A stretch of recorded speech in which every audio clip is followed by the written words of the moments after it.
네, 반갑습니다. 도담국어 신문장입니다. 오늘은 내신대비 문학강좌 수업입니다. 대상 작품은 창비교과서에 수록되어 있는 박완서 작가의 엄마의 말뚝이란 작품입니다. 다른 강의에 비해서 지문 길이가 상당히 길기 때문에 굉장히 좀 간단하게 정리를 하는 시간을 가지도록 합니다. 일단 그 작가 소개 생략을 하겠습니다. 연작소설의 형태를 가지고 있네요. 연작소설. 그래서 다른 작품들과 상관관계를 따져주셔야 되는데 아마 대부분의 경우에 내신시험에서 그 창비교과서 지문만 다룰 거라고 생각을 하고 있기 때문에 박완서 엄마의 말뚝 2만 오늘은 강의에 집중하도록 하겠습니다.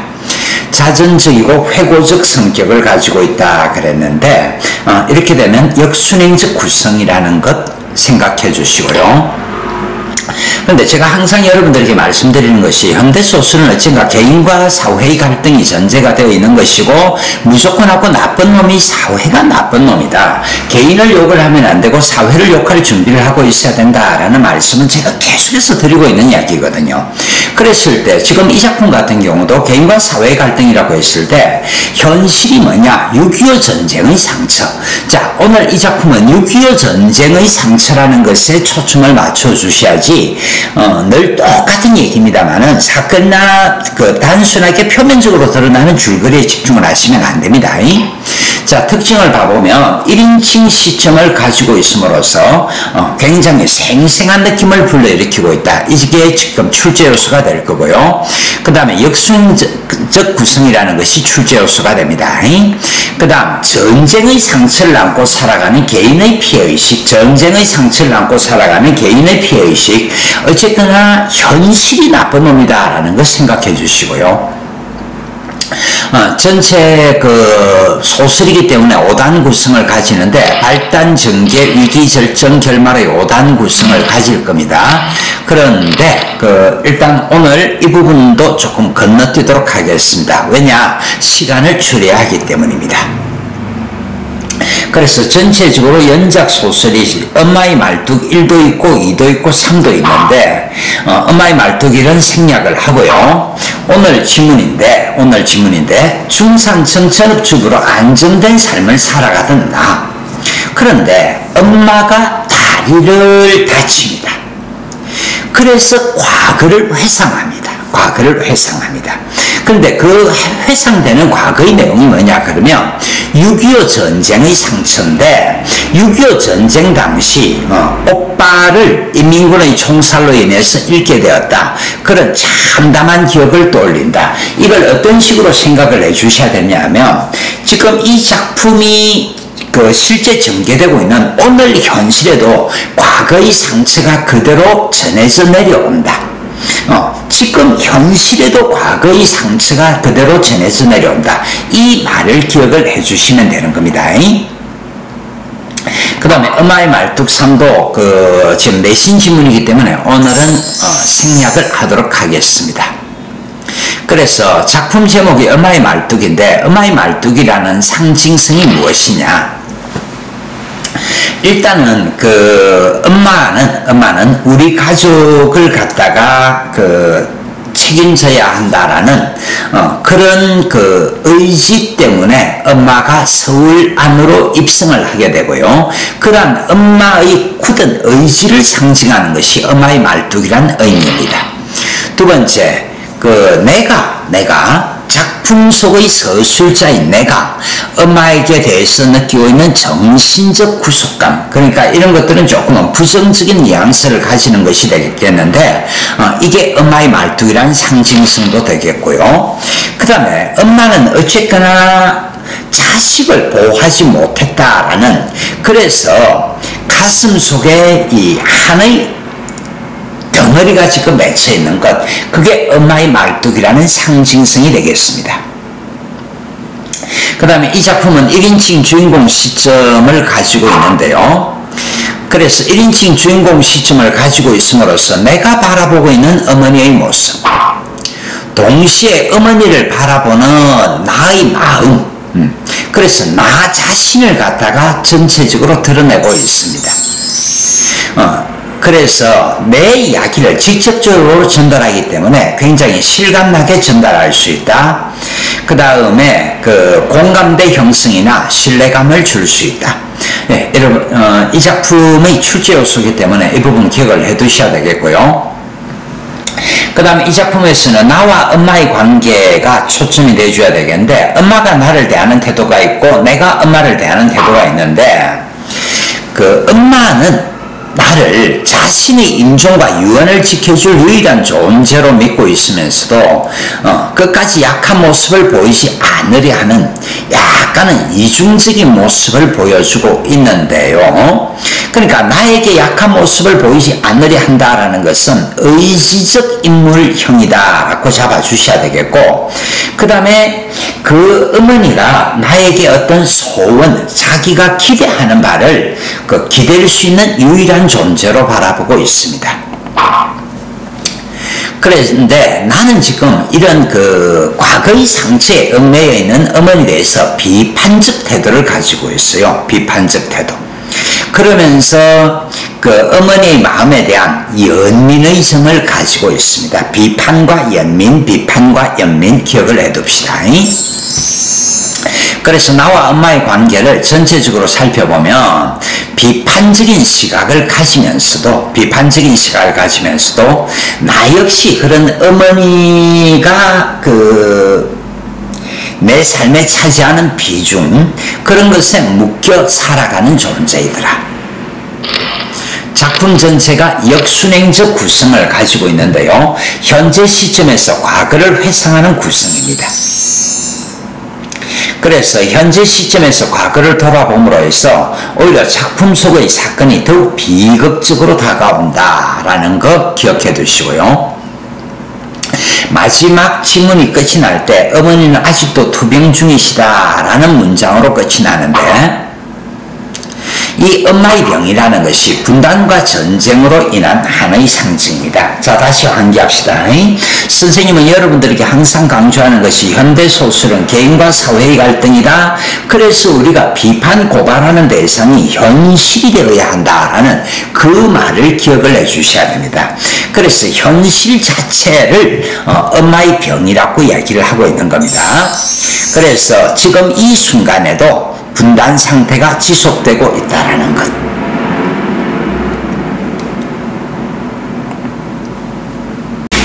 자, 본문을 들어가는데 작품 길이가 길기 때문에 조금 오늘은 빠르게 전개를 하도록 하겠습니다. 자, 앞부분 줄거리를 보니까 나라는 등장인물이 나오는데요.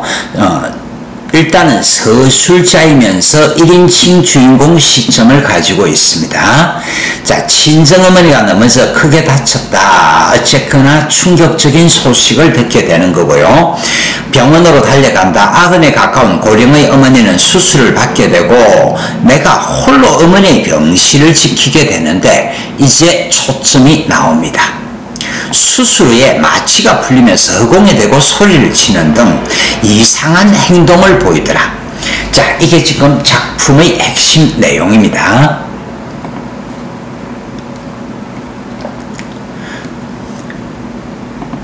그럼 또 왔다. 뭐라고 했냐? 너희 오래비를 숨겨야지. 자, 뭐라고요? 너희 오래비를 숨겨야지. 자, 선생님이 또다시 여기서 잔소리를 합니다. 개인과 사회의 갈등이라고 했을 때 현실을 고발하고 현실을 비판할 준비를 해야 되는데 6.25 전쟁의 상처를 비판 고발하는 내용입니다. 그래서 그 전쟁 중에서 부모로서 자식을 지키지 못했다라는 어떤 함, 너희 오래비가 전쟁통에 돌아갔다. 그것이 지금 오늘 어머니가 기억 속에서 환기하고 있는 내용입니다. 그런데 이 부분을 나는 도대체 이해를 못하는 겁니다. 엄마 제발 이러시지 마세요. 오빠가 어디 있다고 숨겨요. 그래서 어머니의 상처를 아직은 이해를 못한다라는 내용이고요. 그럼 너희 오래비를 벌써 잡아가냐? 엄마 제발. 어머니의 손이 사방을 더듬었다. 그러다가 붕대 감긴 자기의 다리에 손이 닿자 날카롭게 속삭였다. 자, 붕대가 감긴 자기의 다리입니다. 이 붕대가 감긴 자기의 다리. 그런데 이걸 어머니는 지금 뭐라고 얘기를 하고 있다고요? 가엾은 내 새끼. 자, 무엇을? 붕대 감긴 자기의 다리를 가엾은 내 새끼. 여기 있었구나. 꼼짝 마라. 다 내가 당할 테니. 어머니의 떨리는 손에 다리를 감싸는 신용을 했다. 그때부터 어머니의 다리는 어머니의 아들이었다. 굉장히 조금 심각한 상황이 나오는데 어머니의 다리는 어머니의 아들이었다. 우리는 이런 걸 지금 환각 상태라고 이야기를 할 수가 있겠는데, 환각 상태. 어머니 지금 어떤 상태를 경험을 하고 있다고요? 환각 상태에 빠져들고 있는 겁니다. 어머니의 다리는 어머니의 아들이었다. 어머니는 온몸으로 그 다리를 엄호하면서 어머니의 여기서 어머니의 적이 나오는데 6.25 전쟁통에 오빠의 목숨을 앗아간 인민군 군관 어머니의 적입니다. 어머니의 적은 저승의 사자가 아니었다. 군관동무, 군관 선생님, 우리 집엔 여자들만 산다니까요. 여러분들 지금 이 부분들 군관동무, 군관 선생님, 우리 집엔 여자들만 산다니까요. 이게 지금 무엇을 하고 있는 거라고요? 자식을 보호하기 위한 의도적인 거짓말이 드러나고 있는 거. 자식을 보호하기 위한 의도의 거짓말이 드러나고 있습니다. 어머니의 눈의 푸른 기가 애초롭게 흔들리면서 비굴한 웃음. 왜 비굴한 웃음을 가지지? 자식을 지키기 위한 비굴한 모습이 드러나는 겁니다. 나는 어머니가 환각 계속해서 지금 환각 상태라는 걸 생각해 주시고요. 무엇이라는 걸 알아차렸다. 가엾은 어머니, 차라리 저승의 사자를 보시게 하는 것이 낫을 것을. 자, 이것들은 지금 서술자의 내면 독백이 되겠지. 서술자의 내면 독백.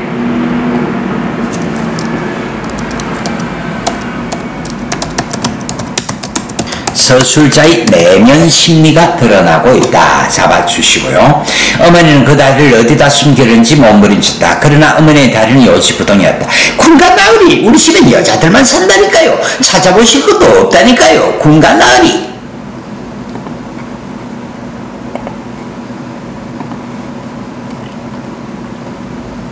그러나 절체절명의 위기가 어머니에게 육박해오고 있음을.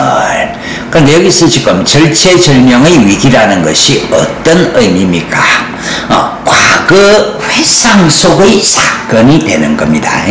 그러니까 어머니는 지금 6.25 전쟁통에 자식을 보호하려고 하는데 이 보호하려는 자식이 인민군에게 발각될 위기, 그 위기를 지금 회상하고 있는 겁니다.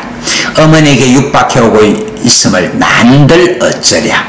계속해서 서술자, 1인칭 주인공 서술자가 개입을 하고 있다는 거고요. 공포와 아직도 한가닥 기대라는 것은 자식이 온전히 보호될 수 있을 거라는 기대를 건 비굴이 어머니의 얼굴을 뒤죽박죽으로 일그러뜨리고 이마에선 구슬 같은 땀이 송골송골 솟아오르고 다리를 감싼 손과 앙상한 어깨는 사시나무 떨듯 떨고 있다. 가엾은 어머니, 하늘도 무심하시지 차라리 죽게 하시지 그 몹쓸 일을 두 번 겪게 하시다니. 자, 여러분들 여기서 다시금 뭐가 나오고 있어? 오늘은 1인칭 주인공의 그 개입이 두드러지게 드러나고 있는 겁니다. 어머니 이러시지 말고 제발 정신 차리세요. 나는 어머니의 어깨를 흔들면서 울부짖었다. 어머니는 어디서 그런 힘이 솟는지 나를 검부르기처럼 가볍게 틀어내면서. 자, 여러분들 이런 부분도 어떤 식으로 생각을 해 주셔야 되느냐 그러면, 물론 과거 기억 속에 사로잡혀 있는 모습이겠지만은 그래도 의지적 태도가 드러나고 있다. 모성애라고 이야기를 할 수도 있겠는데 자식을 지키고자 하는 의지적 태도가 드러나고 있다라고 잡아주시면 됩니다. 안 된다 이놈, 안 돼. 너도 사람이냐 이놈. 나는 벽까지 떠다밀린 채 와들와들 떨면서 점점 심해가는 어머니의 광난을 그저 뭐 할 수밖에 없었다. 지켜볼 수밖에 없었다. 그럼 여기서 지켜볼 수밖에 없었다라는 것은 어떤 의미입니까? 내가 지금 어쩔 수가 없다. 그러니까 어머니가 지금 이 의지적 태도를 가지고 있으면서 나이에 걸맞지 않게 어마무시한 힘을 가지고 있다는 얘기인데 그것을 내가 속수무책으로 어찌할 수 없다. 그렇게 나와 있는 겁니다. 어머니의 몸에서 수술한 다리만 빼고는 온몸이 노한 파도처럼 출렁였다. 그래서 더욱 그 다리는 어머니의 몸이 아닌 이물질처럼 괴기스러워 보였다. 어머니의 그 다리와 아들과의 동일시가 나한테까지 올맞붙은 것처럼 나는 그 다리가 무서웠다. 안 된다 이놈 하는 호통과 군간 나으리, 군간 선생님, 군간 동무 라는 아부를 번갈아 가면서 몸부림치는 서슬에 마침내 링거줄이 주사 바늘에서 빠져버렸다. 그만큼 지금 어머니는 용을 쓰고 있다라는 그런 얘기입니다. 혈관에 꽂힌 채인 주사 바늘을 통해 피가 역류해 환자복과 시트를 점점 물들였다 그랬는데 자 여러분들 여기 지금 봐보니까 피 시각적 이미지가 제시되고 있는데 이런 시각적 이미지를 통해서 비극성을 강조하는 효과를 가져오고 있는 겁니다. 피를 보자 어머니의 광나는 극에 달했다. 어머니의 광나는 극에 달했다. 그러니까 이것들은 또 어떤 의미로서 이해를 주셔야 되냐면 과거에 아들이 총을 맞고 죽어가는 그런 장면과 오버랩되는 거라고 생각을 해 주셔야 됩니다. 이놈 개새끼라 이놈 나도 죽이고 가거라 이놈. 어머니의 눈물이 범벅된 얼굴로 이를 갈았다. 그래서 여기서 이를 갈았다라는 것은 어쨌거나 적대적인 어떤 그런 모습이 드러나는데 자기 자식을 해코지를 하려는 인물에 대한 적대의식이라고 생각을 해주시면 되겠고요. 틀니를 빼놓아 잇몸만으로 이를 가는 신용을 하는 게 얼마나 처참한 것인지 나 말고 누가 또 본 사람이 있을까. 이게 꿈이었으면 어머니는 이 세상 소리가 아닌 기승을 지르며 머리카락을 부덕부덕 쥐어뜯다가 오줌을 받아내는 호수도 다 뜯어버렸다. 피비린내가 내 정신을 혼미케 했다. 자, 피비린내. 그만큼 지금 어머니가 지금 피를 흘리고 있다라는 겁니다. 퍼뜩 정신이 나서 구원을 청하려 나가려는데 어머니의 기승이 바깥까지 들렸던지 간호사가 뛰어나왔다. 뛰어나이 지긋한 수 간호사도 달려왔다 그랬는데 지금 여러분들 지금 이 부분은 조금 피상적 이해를 하는 모습이 나올 겁니다. 이 뒷부분 대화 내용이 피상적 이해 짐작해 주시고요. 어머니의 몸에 부착시켰던 의료기구들을 원상복구시키기 위해서는 여러 사람의 힘이 필요했다. 어머니는 힘이 장사였다. 내가 수간호사와 다른 간호사와 함께 어머니를 힘껏 찍어 누르는 동안 담당 간호사가 어머니가 뽑아낸 것들을 다시 삽입했다. 링거는 숫제 발등으로 옮겨 꽂았다. 세상에 이런 일도 있습니까? 나는 수간호사에게 원망스럽게 말을 했다. 자, 여러분들 여기서 지금 나는 어떻게 했다고요? 원망스럽게 말을 했다라고 이야기를 했는데 수간호사는 뭐라고 하지? 흔하지는 않지만 이런 특이 체질이 아주 드문 것도 아니니까요. 방금 여러분들에게 말씀드렸던 것처럼 피상적 이해 내하고 수간호사는 지금 이해의 정도가 다른 겁니다. 수간호사가 나를 이렇게 위로했다. 피상적 이해라는 것 생각해 주시고요. 어머니의 악몽이 특이 체질 탓이라고 하긴 타인의 꿈에 대해 누가 감히 안다고 알 수 있으랴. 자, 오늘 신문에서는 어쨌거나 1인칭 서술자의 개입이 두드러지게 드러나고 있습니다. 이제 너 죽고 나 죽자는 발악으로 인한 어머니의 몸부림은 지칠 줄 몰랐다. 어머니의 몸부림은 지칠 줄 몰랐다. 과거의 상처에 사로잡혀 있는 모습이야. 수간호사가 간호사에게 지시해서 침대 양쪽 난간을 올리고 끈을 가지다가 어머니의 사지를 꽁꽁 묶겠다. 따님들 마음에 좀 안 됐다 싶으셔도 참으세요. 이런 경우는 이 수밖에 없으니까요. 이제 안심하고 눈 좀 붙이세요. 지레 병 나시겠어요. 곧 정상으로 돌아오실 테니 염려 마시고. 그들은 어머니를 묶어놓고 나를 위로하고 병실을 나갔다.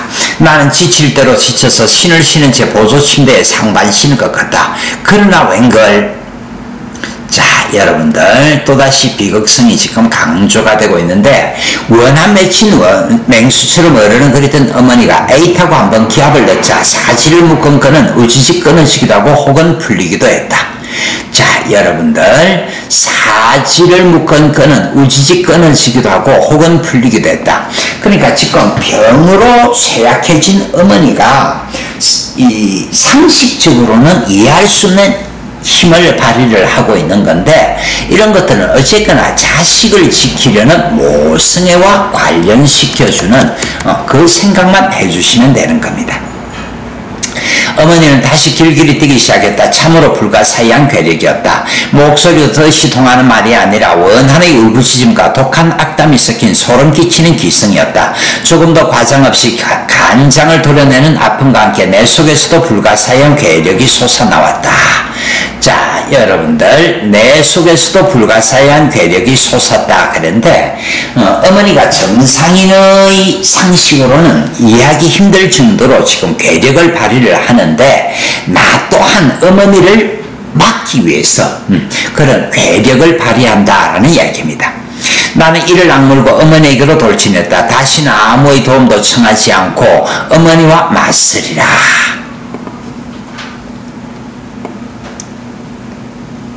지금 이런 것들이 지금 무슨 얘기냐 그러면 타인은 피상적 이해를 하고 있기 때문에 우리를 온전히 이해할 수 없다. 때문에 내가 이 상황을 수습할 수밖에 없다라는 그런 얘기가 되는 겁니다. 그래서 여러분들 뭐라고 얘기를 합니까? 아무런 도움의 간섭도 필요 없는 우리 모녀만의 것이다 라고 얘기를 했는데 여기서 우리 모녀만의 것이라는 것은 우리 모녀만 온전히 당시의 상황을 공유할 수 있다. 그래서 당시의 상황 공유라는 의미도 되겠고 그러면서 동시에 잊을래야 잊을 수 없는 한의 정서를 지금 부각하고 있는 그런 모습이 됩니다. 그래서 바로 중약 부분 줄거리가 나와지는데요. 과거 6.25 전쟁이 발발했을 때 나의 오빠는 인민군 치하에서 어쩔 수 없이 의용군에게 지원했다. 이런 것들이 다 역사적 비극에 속하는 겁니다. 그런데 요행으로 탈출하여 돌아왔다. 자, 오빠는 속속들이 망가져 있다. 그러니까 전쟁에 참전을 해가 몸이 망가졌다는 얘기고 전세가 불려서 피란에 갈 상황에 처한 가족은 예전에 살던 현조동에 어떻게 한다고요? 숨어 지내게 된다. 어쨌거나 목숨을 구하기 위해서 숨어 지내는데 어느 날 집에 들이닥친 인민군 군관에게 발각이 된다. 이것이 지금 비극의 시초가 되는 겁니다. 목숨을 구하기 위해서 숨어 지내게 되는데 발각이 되었다. 비극성이 드러나는 사건이 되는 겁니다. 근데 중간 부분 줄거리를 살짝 건너뛰면요. 건너뛴다라기보다는 그 중간 부분 줄거리는 압축적으로 이야기를 한 것이고 조금은 이제 구체적 서술들이 나와지는데 그들은 끝내기로 자주 우리 집에 드나들었다. 그 중에 보이부 군관도 있었는데 오빠에 대해 뭔가를 눈치채고 있는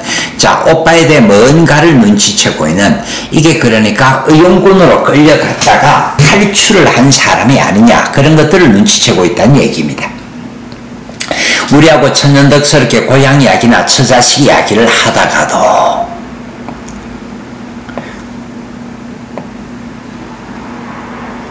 그러니까 이런 것들은 우리를 조금은 안심시키려는 그런 의도가 드러나 있는 부분이라고 생각하시면 됩니다.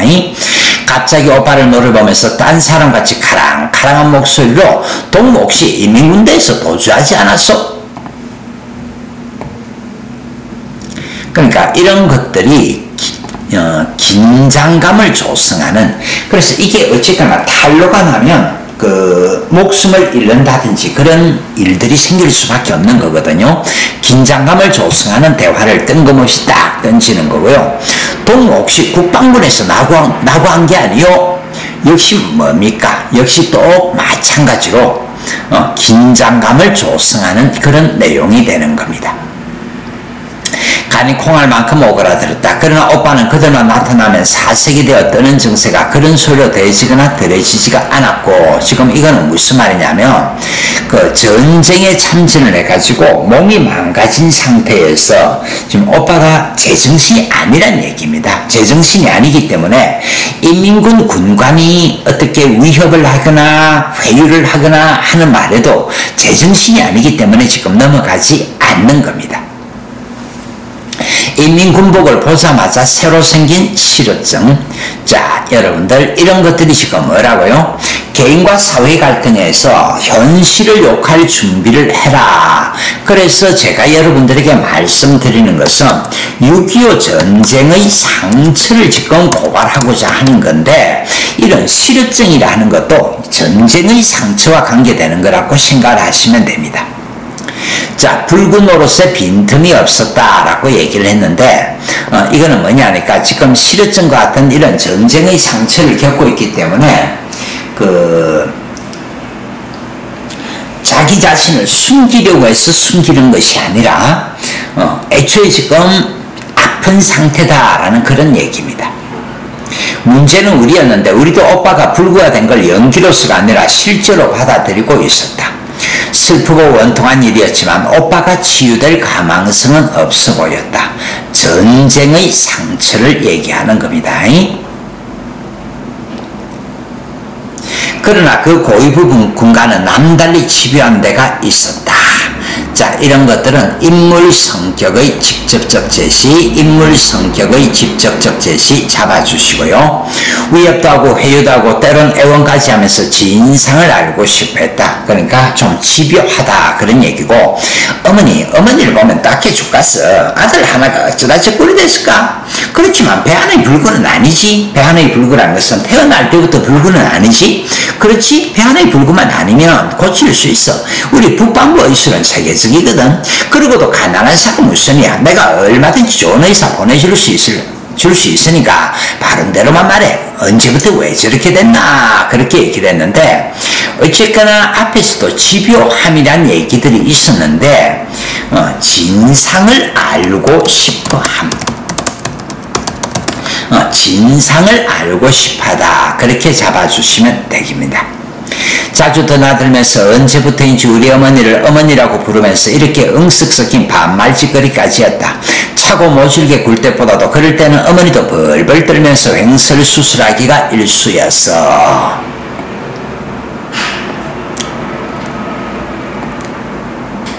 그러니까 어머니도 지금 제대로 정신을 수습하지 못한다는 얘기인데, 그만큼 상황이 다급하다는 정도로 이해를 해주시면 되는 겁니다. 그러나 그가 돌아가면 어머니는 눈을 찡긋하면서 일부러 그랬다고. 근데 실질적으로는 일부러 그랬다라는 것이 아니고 어머니도 지금 상황에 대해서 제대로 대처하지 못하는 그런 모습입니다. 사람이 살기 위해서는 못 익숙해질 게 없었다. 독사와 더불어 춤을 추는 것 같은 섬뜩섬뜩하고 아슬아슬한 고개. 그러니까 지금 이 부분은 무엇을 말하는 것이냐면, 우리의 입장으로서는 오빠를 보호하고 지켜내야 되는 거고요. 인민군 군관의 입장에서는 진상을 알고 싶어하는 집요함이 드러나고 있고, 그런 것들이 함께 드러나고 있다는 얘기입니다. 다시 포승이 가까워진다라는 얘기는 현재 지금 6.25 전쟁이 계속 전개되고 있는 그런 모습이고요. 그들의 눈에 핏발이 서기 시작을 했다라는 이런 것들 때문에 역시 그 긴장감이 고조되고 있는 것. 그러니까 그들의 눈에 핏발이 서기 시작을 했다라는 우리가 뭐 사기를 느낀다, 저기를 느낀다라는 그런 말들이 될 건데, 그렇게 되었을 때 혹시라도 우리 아들에게 또는 내 오빠에게 어떤 해코지가 일어나지 않을까 긴장감이 고조되고 있는 겁니다. 어머니는 앉으나 서나 그들이 곱게 물러가기만을 축소했다. 그저 내 자식 해코지만 마소서, 불쌍한 내 자식 해코지만 마소서. 마침내 보이부 군관이 작별하러 왔다. 그러니까 마침내 작별하러 왔다라는 이야기는 이 작별의 순간만 끝이 나면 긴장이 끝이 나겠죠. 그런데 그의 작별 방법은 조금 특이했다. 내가 동무들같이 간사무리한테 그까지 속을 것 같소? 지금이라도 바른 대로 되시오. 이래도 바른 소리를 못하겠소? 허리에 찬 권총을 빼 오빠에게 겨누며 마지막 순간까지 긴장감을 조성을 하네요. 안된다, 안돼, 이놈, 너도 사람이냐, 이놈. 자, 어머니가 무엇을 읽고 있어? 어머니가 무엇을 읽고 있어? 사실은 이승을 읽고 있는 거죠. 그러니까 인민군 군관의 입장에서는 어떻게 보면 떠보는 행위인데, 어머니는 그것에 대한 상황의 위협을 느끼고 긴장감이 그대로 속마음이 표면적으로 드러나 버리는 모습이네요. 어머니가 외마디 소리를 지르며 그의 팔에 매달렸다. 오빠는 짐승 같은 소리를 신음하는 게 골삭이었다. 그가 어머니를 휙 뿌리쳤다. 이래도 바른 말을 안 할 테냐? 이래도 총성이 울렸다. 달이었다. 아주 나쁜 놈인데 어쨌거나 이런 것 때문에 결국은 오빠의 죽음이라는 비극적 상황으로 귀결이 될 겁니다. 근데 오빠는 총을 맞았음에도 같은 소리밖에 내지 못했다. 좋다. 이래도 바른 말을 안 할 테냐? 이래도 또 총성이 울렸다. 계속 긴장감을 고취하는 겁니다. 같은 말과 총성이 서너 번이나 되풀이했다. 잔혹하게도 그 당장 목숨이 끊어지지 않게 하체만 겨냥하고 싸댔다. 오빠는 유혈이 낭장 가운데 기절에 꼬꾸라지고, 어머니도 그가 뿌리쳐 나동거리진 자리에서 처절한 외마디 소리만 지르다가 까무라쳤다. 죽기 전에 바른 말을 할 기회를 주기 위해 당장 죽이진 않겠다. 그리고 군관은 다시 나타나지 않았다. 그래, 나쁜 놈의 새끼가 그냥 자기는 곱게 물러가면 되는데 이 마지막 순간에 우리 오빠에게, 어머니의 아들에게 나쁜 해코지를 하고 가네요.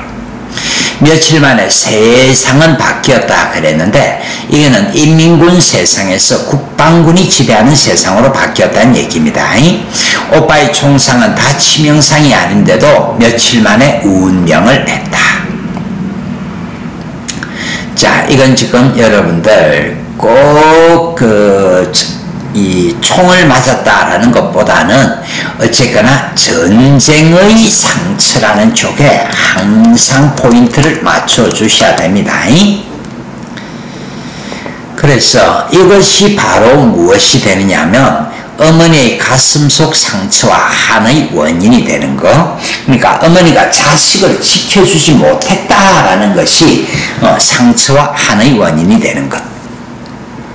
출혈이 심한 데다 적절한 치료를 받을 수가 없었기 때문이다. 그 며칠 동안에도 오빠의 실어증은 회복되지 않았다. 그 며칠 동안의 낭잔 유혈과 하늘에 맺힌 원한을 어찌 잊으랴. 그러나 덮어둘 순 있었다. 나는 남자를 만나 사랑을 하고 자식을 낳아 또 사랑하는 걸로. 그러니까 이게 뭐라고요? 마음속에 상처는 있지만은 그래도 일시적으로 덮어둘 수는 있었다. 어머니 역시 손자를 거두어 기르고 불교의 귀의를 하는 것으로 덮어둘 수는 있었다라고 이야기를 합니다. 그러니까 오늘 다리를 다치기 전에 과거를 회상하기 전까지는 그렇게 덮어둘 수는 있었다. 마치가 깨어날 때 불이 난동으로, 지금 이 부분은 뭐냐니까 회상에서 현실로 돌아옴.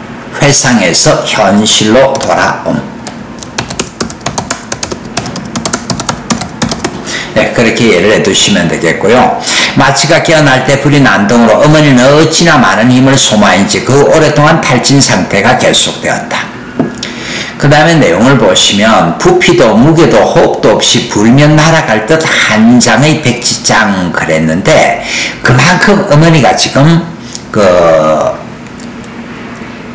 육체적으로 기력이 다했단 얘기야. 육체적으로는 기력이 다했다. 기억해 두시고요. 간혹 문병을 와주는 친척이나 친구 보기에도 도저히 회복될 가망이 없어 보였던지 모두 심각하게 고개를 저었다. 그들 중에는 어머니가 아예 의식이 없는 줄 알고 서슴지 않고 장례 절차 얘기를 하는, 그러니까 누구라도 어머니가 이제 회복되는 것은 힘들다라고 생각을 한다는 얘기입니다. 상가집에 온 줄 착각을 한지 천수를 누리셨으니 너무 서러워 말라고. 여러분들 그 사람이 죽는다고 했어요. 꼭 나쁜 건 아니고 호상이라는 말도 있습니다. 이 호상. 그러니까 뭐 이 한자 그대로 봐주면 잘 죽었다라는 이야기인데, 잘 죽었다는 얘기인데, 뭐 사람이 살 만큼 살고 병치레 없이 죽어간다든지 하면 그런 걸 호상이라 그러거든요. 그래서 천수를 누렸다. 너무 서러워 말라. 호상으로 받아달라. 뭐 그런 식으로 위로하는 사람도 있었다. 우리 역시 그런 그들을 말리거나 언짢게 생각하지 않았다. 뭡니까? 우리 역시 어머니의 죽음을 당연시 받아들인다. 그런 얘기입니다. 한두 숟갈 유동식을 받아 넘긴다든지 주사 바늘을 찌를 때 찡그리는 것 외엔 어머니에게 의식이 남아있다는 표시는 참으로 미미했다. 자, 어느 날 문병을 와준 내 친구도 갑자기 지금 친구와의 대화가 있는데 후반부 사건의 핵심입니다. 이런 어머니를 일별하더니 대뜸 이렇게 말을 했다. 수의는 장만해 두었니? 사람이 저승길 갈 때 입는 옷을 수의라고 얘기를 하는데, 친구도 당연히 어머니가 어쩔 수 없이 저 세상으로 갈 거다라고 생각을 하면서 장례를 준비하자. 아니 뭐 그런 끔찍한 걸 미리 장만을 하니? 얘 좀 봐. 그럼 묘지 그런 것도 미리 장만하는 거니? 얘 좀 봐. 그것도 안 나구나. 넌 하여튼 알아서 해. 너 나이롱딸인 거 말이야. 나이롱딸? 그래 나이롱딸. 이런 엉터리. 아들도 없는데 딸까지 이런 순 엉터리라니. 그러니까 지금 장례 준비가 미숙하다라고 질책하는 모습이야. 나는 내가 날롱에다 순영틀인 건 상관없었지만 어머니를 위해서는 좀 안 된 것 같아 변명할 마음이 생겼다. 우린 고향에 선영이 있지 않니? 라고 이야기를 하는데요. 그러니까 선영이라는 것이 조상 대대로 모시는 어떤 그런 선산이 있는 곳을 말하는 것인데, 그 분단 현실을 온전히 수용을 하는 것이 아니라 그 분단 이전의 현실을 지금 떠올리고 있는 겁니다.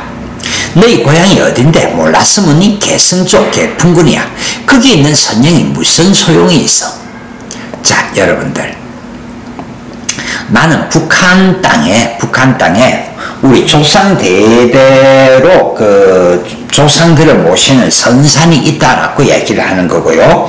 친구는 그것이 무슨 소용이 있겠느냐라고 이야기를 해서 지금 현재 분단 현실을 일깨워주고 있는 겁니다. 분단 현실을 환기시키고 있는 겁니다. 그래도 나니 변명치고 너무 구차스럽다. 얘 이북에 두고 논밭 저당 잡고 논도 꺼달래라. 지금 이거는 어떤 의미냐 그러면 실현 불가능성을 비난하는 비난조의 말이라고 생각을 하시면 됩니다. 그러니까 내가 지금 고향 이야기를 떠올리고 있으니까 무슨 말도 안 되는 소리를 하고 있니? 그렇게 나를 몰아세우고 있는 겁니다. 그게 아니라 일종의 묵계 같은 것이, 어머니는 비록 살아생전에 못 가셨더라도 돌아가신 후에만은 어머님이 선영 곁에 누우시길 바라실 것 아니니? 아직은 조금은 그 피상적이긴 한데 이런 것도 현실 극복 의지와 연관을 시켜줄 수 있어야 됩니다. 말씀은 안 하셔도 속으로 간절히 바라시는 걸 뻔히 알면서 어떻게 딴 데다 묘지를 사놓니? 그야 막상 돌아가시면 문제가 달라지겠지. 그때 가서 묘지를 사도 늦을 거 없잖아. 묘지란 어차피 4월 20이니까 이때 어머니가 눈을 떴다. 백지장 같은 옷을 가는 딴판으로 또렷하고 생기있는 눈. 여러분들 대단히 중요한 거, 또렷하고 생기있는 눈, 또렷하고 생기있는 눈. 그러니까 조금 전까지 보면 육체적으로 쇠진했다라고 나와 있는데 갑자기 또렷하고 생기는 눈 이렇게 되어지는데 이게 이 뒷부분으로 넘어가면 어떻게 연결이 되어질 거냐 하면 어머니의 의지적 태도가 드러나게 될 거거든요. 그래서 뒷부분 어머니의 의지적 태도가 드러나게 될 것이다 라는 것을 미리 알려주고 있는 그런 모습이 되는 겁니다. 친구는 앉은 자리에서 에그만냐 비명을 내지르며 왜냐니까 그 어머니가 정신이 없을 거라고 생각하는데 갑자기 말을 하니까 놀랍고 당황스럽다 그런 얘기입니다. 호수개미 나 좀 보자. 여기서 호수개미라는 것은 당연히 서술자 이름이 되는 거고요. 어머니가 정정한 목소리로 나를 곁으로 불렀다. 네 어머니. 나는 어머니에게 조심스럽게 다가갔다. 어머니의 손이 내 손을 잡았다. 알맞은 온기와 악력, 알맞은 온기와 악력.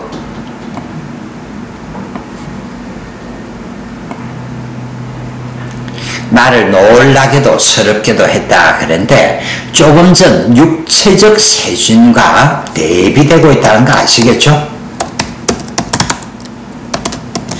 육체적 세진과 지금 대비가 되고 있는 겁니다.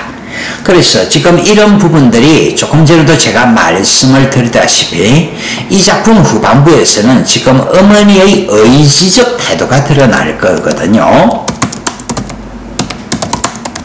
그래서 그런 어머니의 의지적 태도를 회복하게 되는 것과 관련이 있는 겁니다. 자, 유언을 남기는데 유언의 내용이 나 죽거든 행령묘지를 쓰지 말라. 행령묘지를 쓰지 말라. 유언의 말을 남기고 있는 겁니다. 어머니의 목소리는 평상시처럼 잔잔하고 만만치 않았다.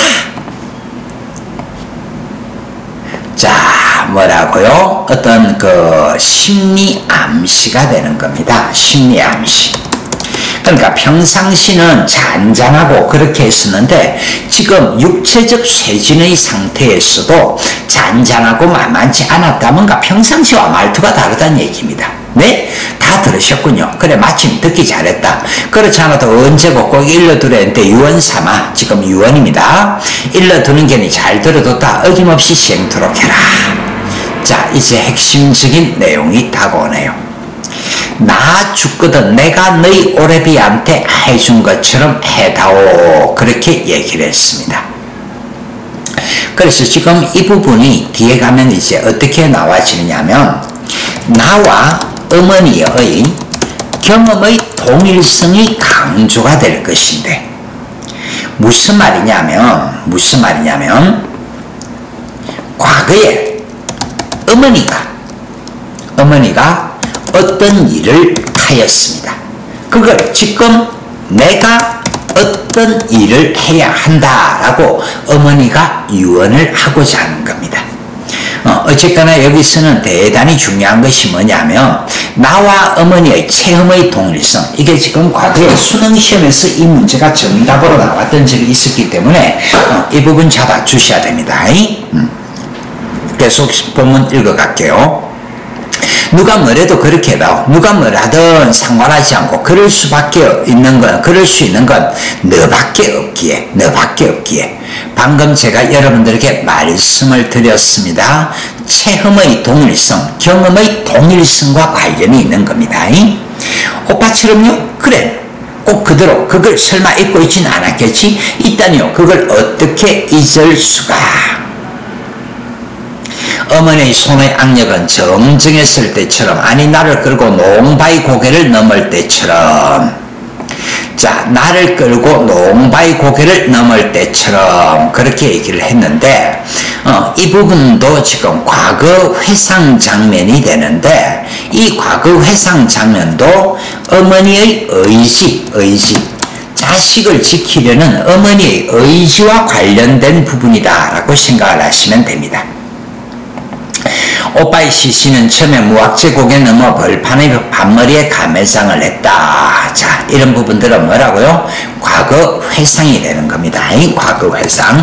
이렇게 과거 회상이 드러나는 것을 역순행적 구성이라고 한다라는 거, 이 정도는 알고 계셔야 되겠고, 오빠의 시신은 처음에 무학제국에 넘어 벌판의 반머리에 감회상했다. 행여병 사자 취급하듯이 형식과 절차 없는 매장이었지만 무정부 상태의 텅 빈 도시에서 우리 모녀의 간얇은 이만으로 그것 이상은 가능한 일이 아니었다. 서울이 수복되고 화장장이 정상화되자마자 어머니는 오빠를 화장해 것을 의논해 왔다. 그때 우리와 합하게 된 올케는 그 오빠의 아내를 올케라고 합니다. 아비 없는 아들들에게 무덤이라도 남겨줘야.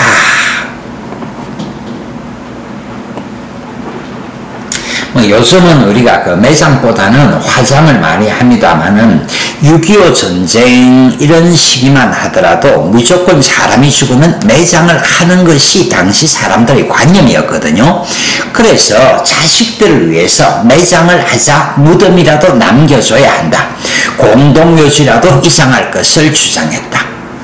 어머니는 오빠를 죽게 한 것이 자기 죄처럼. 참 아픈 이야기지, 아픈 이야기. 그러니까 부모로서 자식을 지켜주지 못했다. 자기 죄처럼.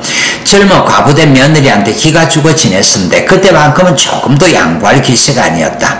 남편의 인정도 못 보고 과부가 된 것도 억울한데 그 무덤까지 말살하려는 시어머니 모진 마음이 야속하고 정 떨어졌으려만 그런 기세 속엔 거역할 수 없는 위험과 비통한 의지. 자, 거역할 수 없는 위험과 비통한 의지. 이건 지금 어머니의 의지입니다. 이 어머니의 의지. 그래서 현대 소설이라는 것이 개인과 사회의 갈등이라고 제가 말씀을 드렸고요. 현실에 맞설 수 없는 나약한 개인이 이 거대한 현실에 어떻게 맞서려 하는가를 상징적으로 보여주는 내용이 이 뒷부분에 나올 겁니다. 그걸 지금 뭐라고 얘기를 하냐면 거역할 수 없는 위험과 비통한 의지라 그랬는데 현실에 맞서려는 개인의 의지를 드러내고자 하는 말이 나올 겁니다. 지금 뒷부분 내용이 그런 내용입니다. 자, 오빠의 살은 뼈없는 한 줌의 가루가 되었다. 요즘 식으로 얘기를 하면 화장을 했다라는 얘기겠지. 화장을 했다. 어머니는 앞장서서 강화로 가는 시외버스 정류장으로 왔다. 우리는 묵묵히 뒤따랐다. 강화도에서 내린 어머니는 사람들에게 무공으로서 멀리 개풍군 땅이 보이는 바닷가. 그러니까 개풍군이 앞에서 고향이라고 나왔었거든요. 그러니까 고향이 바라보이는 곳, 그런 얘기입니다. 그리고 그 지측으로 보이되 갈 수 없는 땅을 향해 그 한 줌의 먼지 그랬는데 오빠를 화장한 것이고 화장한 오빠의 뼛가루입니다. 뼛가루입니다. 그런데 그 한 줌의 먼지를 훨훨 날렸다 그랬거든요. 오빠의 뼛가루를 훨훨 날렸다 그랬는데 이거는 지금 무슨 의미냐면 오빠의 뼛가루가 바람을 타고 개풍군으로 날아갔으면 좋겠다. 그래서 뼈가루라도 고향에 묻혔으면 좋겠다. 분단 현실에 맞서려는 그런 모습을 드러내고 있습니다. 계속합니다. 개풍군 땅은 우리 가족의 선영이 있는 땅이었지만 선영에 못 묻히는 하는 그런 방법으로 풀고 있다고는 생각되지 않았다. 어머니의 모습에 운명에 순종하고 하늘 지그시 품고 사기는 약하고 다속하다. 단 여자티는 조금도 없었다. 방금 출전하려는 용사처럼 씩씩하고 도전적이었다 그랬는데, 자 여러분들 이것이 뭐라고요? 조금 전에 제가 말씀을 드렸습니다. 원래가 개인과 사회의 갈등에 있어서 개인은 힘없고 미력한 존재지만은 그러나 현실에 맞서려는 개인의 의식, 이걸 갖다가 지금 드러내고자 하는 겁니다. 다시 말해서 분단 현실 고발, 비판, 이런 의도를 나약한 어머니의 마음을 통해서 보다 적극적으로 드러내고 있다. 그렇게 잡아주시면 됩니다. 어머니는 한 주머니 먼지와 바람으로서 너무도 엄청난 것과의 싸움. 자, 여기서 너무도 엄청난 것, 이게 바로 뭐라고요? 분단현실. 분단현실과의 싸움을 시도하고 있었다. 그러니까 현실 극복 의지가 드러나는 겁니다. 어머니에게 그 한 주머니 먼지와 바람은 결코 미약한 게 아니었다. 그야말로 어머니를 짓밟고 모든 것을 빼앗아간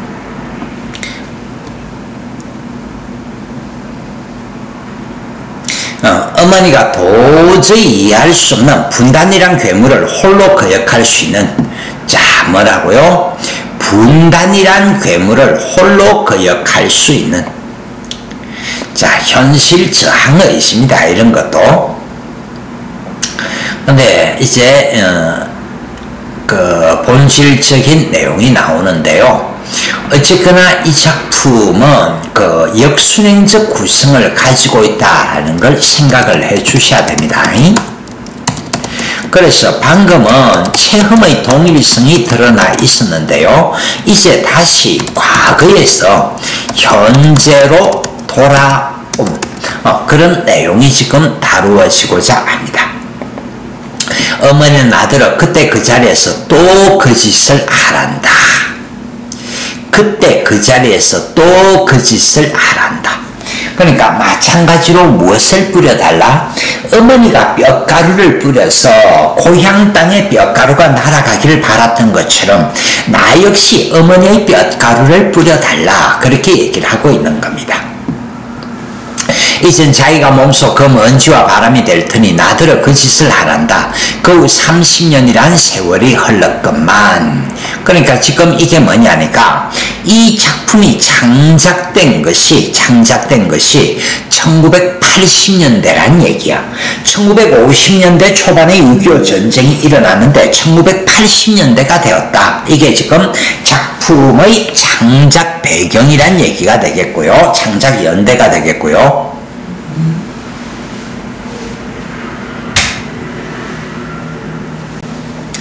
그 괴물을 무화시키는 길은 정녕 그 집밖에 없는가? 너한테 미안하구나. 그렇지만 부탁한다. 그러니까 너에게 과거의 상처를 떠올리게 하는 것이 미안하지만은 반드시 그렇게 해다오. 반드시 그렇게 해다오. 이것도 지금 의지의 표현으로 이해를 해주셔야 됩니다. 어머니도 그 집밖에 물려줄 수 없는 게 진정으로 미안한 양 표정이 애달프게 이지러졌다. 아, 나는 그 짓을 또 한 번 할 수밖에 없을 것 같다. 그러니까 어머니의 유언에 대한 수용의 가능성을 이야기를 하고 있는 거죠. 어머니는 아직도 투병 중이시다. 자, 여기서 투병이라는 것은 현대 소설이 개인과 현실의 갈등이라는 걸 생각을 해 주셨을 때 지금 이거는 현실을 반영하는 얘기라고 이해를 하셔야지 병이 났다라고 생각을 하시면 안 됩니다. 그러니까 분단 현실의 지속. 결국 이 작품은 분단 현실을 비판 고발하고 있는 내용이다. 그렇게 정리해 주시면 되겠습니다. 시간이 굉장히 많이 흘러갔는데요. 그래서 그 학습활동은 간단하게 살펴보겠습니다. 어머니가 환각. 이 작품 전체는 환각이 드러나고 있는데 그 환각의 내용이 뭐냐니까 과거 회상 장면인데 이민군 군관이 오빠를 해치려는 상황, 과거를 회상하고 있는 겁니다. 그 다음에 우리가 읽어야 할 핵심 줄거리는 어머니가 유언의 말을 남기는데 유언의 말을 남기는 그 핵심적인 내용이 뭐냐니까 뼈가루를 고향 땅을 향해 뿌려달라. 이게 지금 무엇과 관계된다고요? 현실 극복 의지와 관계가 되는 겁니다. 그 다음에 그냥 표면적으로 보면 강화도에 가서 뼈가루를 뿌렸다 그랬는데 고향 땅이 바라보이기 때문. 그러니까 고향 땅이 바라보인다라는 것도 어떻게 보면 분단 현실의 비극성을 강조하고 있는 거죠. 그 다음에 이 소설의 구성 방식은 역순행적 구성을 가지고 있는데, 이런 역순행적 구성을 통해서 사건의 비극성을 부각하고 있다라고 잡아주시고요. 자, 아직도 투병 중이시다. 그래서 지금 이것이 뭐냐니까, 여전히 분단 연실이 치유되지 않았다. 그러니까 분단 연실이 지금도 계속되고 있다. 그런 정도로 이해를 해 두시면 됩니다. 시간이 무려 47분 정도 걸렸기 때문에 시간이 너무 길었던 것 같아서 오늘 강의는 여기서 마치겠습니다. 감사합니다.